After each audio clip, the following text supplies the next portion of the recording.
पावसाळी अधिवेशनाकडे तमाम महाराष्ट्रातल्या जिथं जिथं अतिवृष्टी झालेली आहे, जवळपास 18 लाख हेक्टर पेक्षा जास्त क्षेत्र हे पेरणी लायक आता राहिलेलं नाहीये। तिथली पेरणी केलेली सगळी कुजून गेली, पिकं सडून गेली, ती एकदम काही ठिकाणी जमिनीतल्या बाधित लोकांना, प्रकल्पग्रस्त बाधित लोकांच्या तोंडाला पानं पुसण्याचं काम केलं। आम्हाला तर ते अजिबात उत्तर आवडलं नाही। तुम्ही म्हणाल तुम्ही राजकीय भूमिकेतनं बोलता, मी अजिबात तसं बोलत नाही, कारण मी पण शेतकरी आहे, मुख्यमंत्री पण स्वतः शेतकरीच आहे। शेतकऱ्याला पहिल्यांदा ओला दुष्काळ जाहीर करायला पाहिजे होता, तो त्यांनी केला नाही। दुसरी गोष्ट, या काळामध्ये आमच्या आदिवासी समाजाला बाहेर कुठं काम मिळत नाही, ते घरीच असतात, म्हणून त्या जुलै ऑगस्ट मध्ये त्यांना खावटी अनुदान द्या म्हणून आमची मागणी होती, ती त्यांनी मान्य केली नाही। अनेक भागामध्ये मराठवाडा, विदर्भ, काही उत्तर महाराष्ट्र, काही पश्चिम महाराष्ट्र, काही कोकण या भागामध्ये जे नुकसान झालं, त्या नुकसानग्रस्त शेतकऱ्यांना त्यांच्या मुलांची, मुलींची शालेय शुल्क भरण्याची परिस्थिती राहिली नाही। ते माफ करा सांगितलं, तेही माफ त्या ठिकाणी केलं नाही।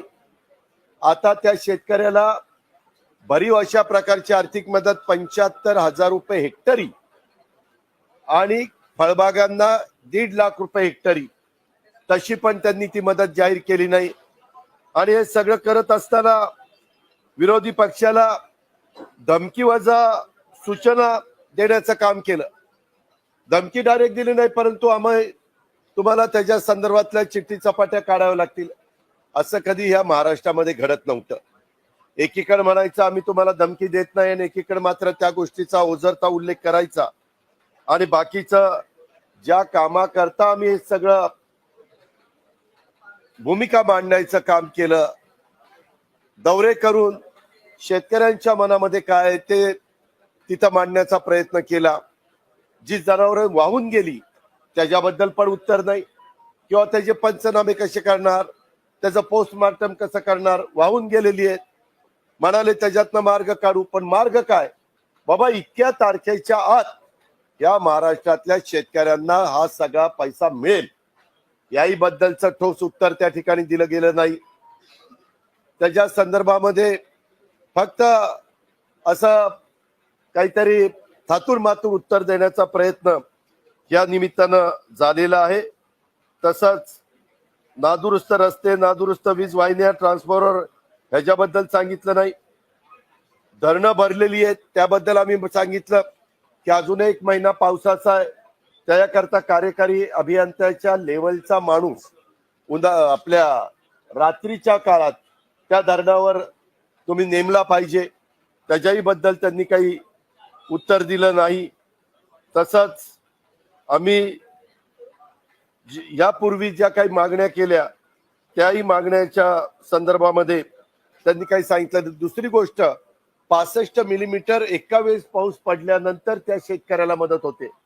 आता इथं निलेश लंके जे आहेत, अनिल भाईदास जे आहेत, इतर माझे सहकारी आहेत, त्यांना विचारा, तुम्हालाही पत्रकार मित्रांनो माहिती आहे की पाऊस हा रोज पडतोय, त्याच्यामुळे आमच्या शेतमजुराला काम करता येत नाही। आम्ही असं म्हटलं होतं की त्या शेतमजुराला आपण एक रकमी काही मदत करा, जसं करोनाच्या काळामध्ये त्याला काम करता येत नव्हतं त्यावेळेस आम्ही त्यांना धान्य रूपाने मदत केलेली होती, तशा पद्धतीची मदत त्यांनी जाहीर करावी। कारण धान्याची कोठाराच्या कोठारं भरलेली आहेत, नंतर ते धान्य फेकून द्यावं लागतं किंवा कॅटल फीड किंवा पोल्ट्री फीडला द्यावं लागतं खराब झाल्यामुळं। मग ते त्याचं खराब होण्याच्या पेक्षा जे आमचे शेतमजूर आहेत त्यांना त्याच्यातनं मदत झाली असती, ती पण त्यांनी त्या संदर्भामध्ये काही केली नाही। आणि सतत पाऊस पडत असल्यामुळं पीक पूर्णपणे उद्ध्वस्त झालंय, ते 65 मिलीमीटर मध्ये बसत नाही, नॉर्म्स मध्ये बसत नाही। आम्ही त्यांना असं सांगितलेलं होतं की ज्या गोष्टी नॉर्म्स मध्ये बसत नाहीत, एनडीआरएफच्या किंवा एसडीआरएफच्या किंवा राज्य सरकारच्या, त्या संदर्भात आपण काही वेगळी भूमिका घ्या। सरकार म्हणून सरकारला ती भूमिका घेता येते, परंतु आणि त्या पिकांचं नुकसान झालेल्या शेतकऱ्याला पण मदत करता येते, त्याही संदर्भामध्ये त्यांनी काही केलं नाही. शेतकऱ्यांना वाऱ्यावर सोडण्याचं काम यांनी त्या ठिकाणी केलं. त्यामुळंच एक सुभाष देशमुख नावाचा शेतकऱ्यांनी ज्यावेळेस या राज्याच्या 13 कोटी जनतेचे मुख्यमंत्री एकनाथराव शिंदे साहेब हे आमच्या या वेगवेगळ्या प्रश्नांना उत्तर देत होते, त्यावेळेस सुभाष देशमुख आपण आहेत त्याच्यापेक्षा काही 500-1000 फुटाच्या अंतरावर तो स्वतःला पेटून घेत होता. त्यांनी स्वतःला पेटून घेतलं. आत्महत्या करण्यापर्यंत तो प्रवृत्त झाला. आत्महत्या कुठेही कमी होईनात. इतके दिवस कुठं शेतात होत होत्या, इतके दिवस कुठंतरी पाण्यामध्ये बुडून होत होत्या, परंतु आता तर विधिमंडळाच्या दारातच त्या सुभाष देशमुख सारख्या एका शेतकऱ्याला यावं लागतं आणि त्याचा भ्रमनिराश झाल्यानंतर तो आत्महत्या करण्याचा प्रयत्न करतो. ही गोष्ट या सरकारला अतिशय लाजिरवाणी अशा प्रकारची बाब आहे. कुणाच्याच सरकारच्या काळात, आमचं सरकार असो किंवा आताच सरकार असो, कुणाच्याच काळात हे घडता कामा नये. तो आमचा लाखाचा पोशिंदा आहे, तो पूर्णपणे अन्नदाता आहे, तो बळीराजा आहे. त्याला समाधानी ठेवलंच पाहिजे. तो समाधानी असल्याशिवाय शहरी भागातल्या लोकांना पण भाजीपाला, फळं आणि धान्य त्या ठिकाणी मिळू शकत नाही. आणि म्हणून त्याही संदर्भामध्ये या एक सुभाष देशमुखांचं तर अतिशय ताजं उदाहरण आपल्या सगळ्यांच्या समोर आहे. त्याचाही मुद्दा मी विरोधी पक्षाच्या वतीनं विधिमंडळामध्ये उपस्थित केलेला होता. अशा प्रकारे या सगळ्या घटना घडलेल्या आहेत आणि आमचा सगळ्यांचा त्या उत्तराचा वर भ्रमनिराश झाला. म्हणूनच आम्ही सगळ्यांनी वॉकआउट केलं आणि एकंदरीतच या राज्यातल्या आम्ही काही आत्ता गप्प बसणार नाही. सातत्याने आमच्या शेतकऱ्याचा आवाज हा शेतकऱ्याला वाऱ्यावर न सोडता त्याला कसा न्याय देता येईल याकरता आम्ही आमचं सर्वस्व त्या ठिकाणी पणाला लावू, याबद्दलची खात्री मी या निमित्तानं शेतकरी वर्गाला आपल्या मीडियाच्या मार्फत देतो.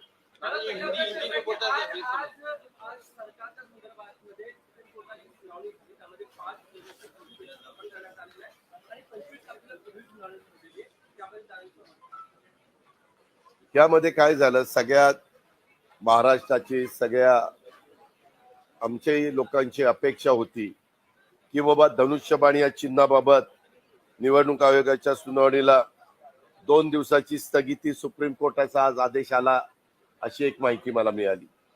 सुप्रीम कोर्टातील आजची सुनावणी संपली. आता गुरुवारी घटनापीठासमोर सुनावणी होणार आहे. 5 न्यायाधीशांच्या घटनापीठाकडे हे प्रकरण वर्ग करण्याचा निर्णय तिथं घेण्यात आलेला आहे आणि त्याच्यामुळे राज्यातील सत्ता संघर्षाचं प्रकरण सुप्रीम कोर्टाने आता घटनापीठाकडे पाठवलं. आम्हाला सगळ्यांना वाटत होतं की मागच्या काळामध्ये एक निकाल दिला गेलेला एका राज्याच्या बद्दलचा तसा काहीतरी निकाल येईल आणि म्हणून सगळ्यांचंच लक्ष तिथं होतं. परंतु आता घटनापीठ हे देखील महत्वाचं आहे. आता त्यांना प्रत्येकाचं म्हणणं मांडून सगळ्यांचं ऐकून घेऊन किती काळ ते तो निर्णय द्यायला घेतात हे माहिती नाही, तो त्यांचा अधिकार आहे. आम्हाला सारख्या व्यक्तींनी देखील त्याच्यामध्ये काही सुतोवाच करणं हे देखील योग्य नाही. पण आमच्या अपेक्षा होत्या की आज काहीतरी निकाल लागेल, पण शेवटी न्यायव्यवस्था सर्वोच्च असते आणि ते तर सुप्रीम कोर्ट आहे. त्यांनी दिलेला निर्णय आपण सगळ्यांनी पाहिलेला आहे.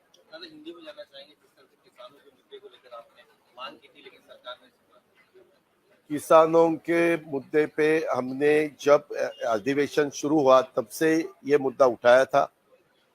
रूलिंग पार्टी की तरफ से भी विधायकों ने इसके बारे में उनकी जो राय है वो वहां रखी. हम अपोजिशन वालों ने, हमारे सब विधायकों ने भी उनको क्या लगता है वो राय वहां रखी. ये सब होने के बाद पहला वीक गया, आज सेकंड वीक शुरू हुआ है कल से.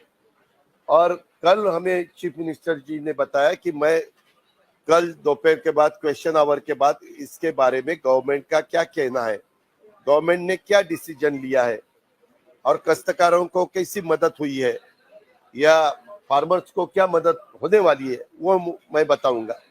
उन्होंने वो बताया, लेकिन उन्होंने जो भी कहा उससे हम बिल्कुल समाधान हमारा नहीं हुआ। हम बिल्कुल नाराज है उसके ऊपर, उन्होंने जो रिप्लाई दिया है उसके ऊपर, क्योंकि फार्मर्स को जितनी मदद होनी चाहिए वो बिल्कुल उन्होंने नहीं की।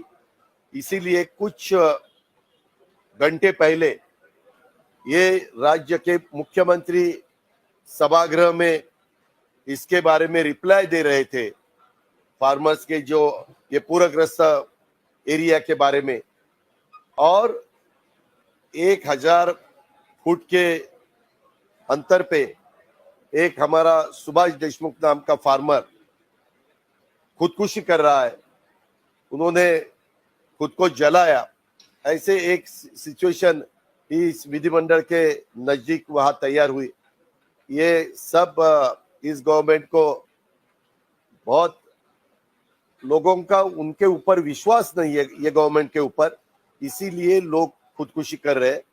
इन्होंने अगर कुछ ठीक तरह से रिप्लाई देते तो फार्मर्स को एक विश्वास लगता कि ठीक है, ये बारिश के वजह से हमारी खेती प्रॉब्लम में आई तो भी गवर्नमेंट हमारे पीछे है, हमें कुछ कोई उसमें अंतर नहीं पड़ेगा और हमें पूरी मदद होगी, ये ऐसा विश्वास हमारे फार्मर्स को बिल्कुल नहीं लगा। इसीलिए ये अभी जो वो फार्मर्स ने खुदकुशी करने की कोशिश की, वो समस्या हमारी सबके सामने आई और ये गवर्नमेंट फार्मर्स को विश्वास देने के लिए असफल रही है, ये मेरा कहना है। सुप्रीम कोर्ट में फैसला आया है सामने सुप्रीम कोर्ट का फैसला हम सबने देखा है। उन्होंने खंडपीठ के सामने ये सब मुद्दे रखे हैं।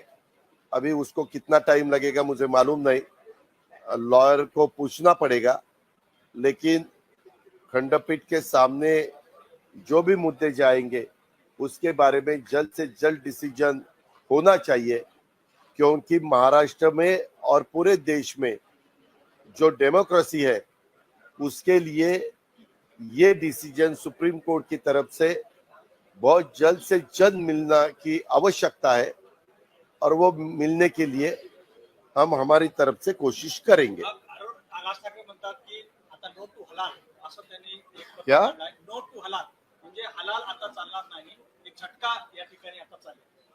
ठीक है, उनको जो लगता है वो उन्होंने स्टेटमेंट, त्यांनी जे काही स्टेटमेंट केले ते त्यांना लखला, त्याच्याबद्दल मला काही बोलायचं नाही। मला जे बोलायचं होतं ते माझं मी स्पष्टपणे मांडलेलं आहे। प्रत्येक नागरिकाला आपापली मतं मांडण्याचा आणि आपले आपलं स्टेटमेंट करण्याचा अधिकार आहे। त्यांना जे योग्य वाटलं ते त्यांनी केलंय, त्यांच्याबद्दलचे प्रश्न त्यांनाच विचारा। मुख्यमंत्री सभागृहात असं म्हणाले की काही मर्यादा असतात, त्या मर्यादापर्यंतच एकमेकांचं बोलणं सहन केलं जातं, त्यानंतर केलं तर मी सुद्धा बोलायला ठेवणार नाही यापुढे, तर याबद्दल काय म्हणाल? का आपल्यामध्ये आम्ही नेहमी यशवंतराव चव्हाण साहेबांच्या पासूनचं उदाहरण देत असतो। शेवटी मुख्यमंत्री म्हटल्यानंतर ते 13 कोटी जनतेचे मुख्यमंत्री असतात आणि त्यांनी अतिशय समंजस भूमिका घ्यायची असते। त्याच्यामध्ये विरोधक आपापल्या परीने स्टेटमेंट करत असतात, कधी कधी विरोधक पण अतिशय चुकीची स्टेटमेंट करतात, त्यावेळेस एखाद्याचं चुकलं तर तो दिलगिरी पण व्यक्त करतो, माफी पण मागतो, पण आपली सहनशीलता कधी सोडायची नसते। हे प्रमुख व्यक्तींनी, ज्या प्रमुख पदावर बसणाऱ्या कुठल्याही क्षेत्रातल्या व्यक्ती आहेत त्यांनी सहनशीलता न सोडता कुणी काही वक्तव्य केली तर त्याला व्यवस्थितपणे उत्तर देऊन गप्प करता येतं। ही आपली मराठी भाषामध्ये तेवढी सगळी ताकद आहे, तेवढा सगळा आजपर्यंतचा आपल्या सगळ्यांच्या समोर अनुभव देखील आहे। मुख्यमंत्री सातत्याने म्हणतात की जे महाविकास आघाडी सरकारपेक्षा जास्त मदत आम्ही शेतकऱ्यांनी केलेली, एनडीआरएफची नॉर्म्सही बाजूला ठेवलेल्या आणि ते वाढवून आम्ही मदत केलेली आहे, मात्र तरी तुम्ही समाधानी नाही। मी आपल्याला सांगतो, पाठीमागच्या काळामध्ये मुख्यमंत्री आमच्या बरोबर असताना उद्धव ठाकरेंच्या नेतृत्वाखाली ज्यावेळेस अतिवृष्टी झालेली होती किंवा वेगवेगळ्या प्रकारची चक्रीवादळ आली, त्यावेळेस आम्ही तिप्पट मदत एनडीआरएफच्या पेक्षा केलेली होती। हे आज रेकॉर्डवर आहे आज हे सगळं करत असताना मुख्यमंत्र्यांनी असं काही सांगितलं का? मला आठवतंय ज्यावेळेस अशा प्रकारचे प्रसंग येतात, अतिवृष्टीचे, गारपिटीचे, दुष्काळाचे, ओला दुष्काळाचे, असे कुठल्याही प्रकारचे नैसर्गिक चक्रीवादळाचे, हे असल्या प्रकारचे कुठलेही संकट आली तर काही हजार कोटीचं पॅकेज दिलं जातं. आज 18 लाख हेक्टर क्षेत्र बाधित झालेलं हे तर मुख्यमंत्र्यांनी कबूलच केलेलं आहे, आपण पण पाहिलं. मग इतके लाख हेक्टर क्षेत्र बाधित झालं असताना मुख्यमंत्र्यांनी किती हजार कोटीचं पॅकेज दिलं? त्यांनी सांगायला पाहिजे होतं की बाबा त्याला इतके पैसे लागतात, त्याला तितके पैसे लागतात, इतके गुणिले इतके, इतके गुणिले इतके, आणि टोटल बेरीज मारून इतके हजार कोटी रुपये. तसं सांगितलं का? नाही सांगितलं. जे जनावरं वाहून गेली त्याच्याबद्दल सांगितलं का? नाही सांगितलं. आमच्या त्या भागातल्या मुलांच्या फीच्या बद्दल आम्ही माफी द्या, फी शुल्क माफ करा सांगितलं, हे केलं का? नाही केलं. अशा कितीतरी गोष्टी त्याच्यामध्ये आहेत. ओला दुष्काळ जाहीर केला का? नाही केला. आदिवासी भागातल्या लोकांना खावटी अनुदान द्यायचं जाहीर केलं का? नाही केलं. आमचं तेच म्हणणं आहे की आम्ही अतिशय जे गरजेचं आहे, जे दिल्याशिवाय तो माणूस पुन्हा उभा राहू शकत नाही, अशा माणसाच्या करता आम्ही ती मदत मागत होतो. परंतु ती मदत या सरकारने जाहीर केली नाही. हे या सरकारचं अपयश आहे, हे माझं स्पष्ट मत आहे. आणि तेच मी आपल्या निमित्तानं राज्यातल्या जनतेला सांगू इच्छितो.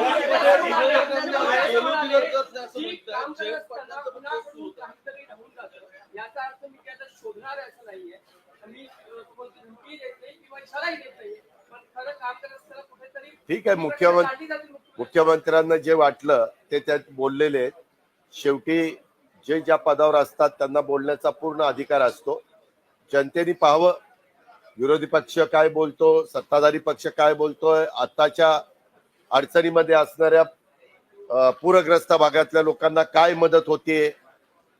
एकंदरीतच सोयाबीन, कापूस, त्याच्यामध्ये तूर, अशा वेगवेगळ्या प्रकारची जी पिकं आहेत ती पिकं लावायला त्याची नांगरणी, त्याची वेगवेगळ्या प्रकारे आपण मशागत जी करतो, खतं टाकतो, पाणी देतो, विजेचं लाईटचं बिल, बियाणाचा खर्च, श्रमाचा खर्च, जे काही असतं त्याचा एकरी खर्च किती येतो आणि ह्यांनी एकरी किती पैसे दिलेले आहेत त्याची पण माहिती घ्या.